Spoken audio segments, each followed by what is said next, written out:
MSN football ടോക്സിലേക്ക് ഏവർക്കും സ്വാഗതം. Erik ten hung buyer ലെവർകൂസന്റെ പുതിയ പരിശീലകനായി ചുമതലയേറ്റു. എറിക് ടെൻ ഹങ് പരിശീലക സ്ഥാനത്തേക്ക് വീണ്ടും തിരിച്ചെത്തിയിട്ടുണ്ട്. ബുണ്ടസ് ലീഗ് ക്ലബായ ബയർ ലെവർകൂസന്റെ ചുമതല അദ്ദേഹം ഏറ്റെടുത്തു.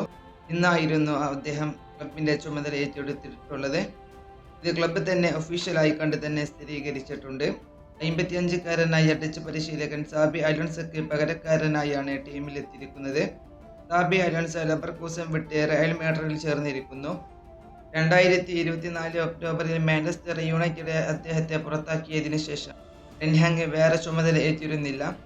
2018-നും 2022-നും ഇടയിൽ അയാക്സിൽ അദ്ദേഹം നടത്തിയ മികച്ച പ്രകടനത്തിലൂടെയാണ് ടെൻ ഹാങ് കൂടുതൽ അറിയപ്പെടാൻ തുടങ്ങിയത്. അവിടെ 3 ഐറഡിവിസി കിരീടങ്ങൾ നേടിയ അദ്ദേഹം 2019-ൽ അയാക്സിനായി യുഎഫ ചാമ്പ്യൻസ് ലീഗ് സെമി ഫൈനലിൽ എത്തിച്ചു. ഈ സീസണിൽ ബയൺ മ്യൂണിക്കിന് പിന്നിൽ 2ാം സ്ഥാനത്ത് ഫിനിഷ് ചെയ്ത ലെവർകൂസനെ വീണ്ടും 1ാം സ്ഥാനത്തേക്ക് എത്തിക്കുക എന്ന വലിയ വെല്ലുവിളിയാണ് ഇപ്പോൾ ടെൻ ഹാങ്ങിനുള്ളത്. ഇനി മുതൽ ബയർ ലെവർകൂസന്റെ പുതിയ പരിശീലകനായിക്കൊണ്ട് ഇനി ടെൻ ഹാങ് ആയിരിക്കും. ഇത് ബയർ ലെവർകൂസന്റെ ആരാധകർക്ക് വളരെ സന്തോഷമുള്ള ഒരു കാര്യം തന്നെയാണ്.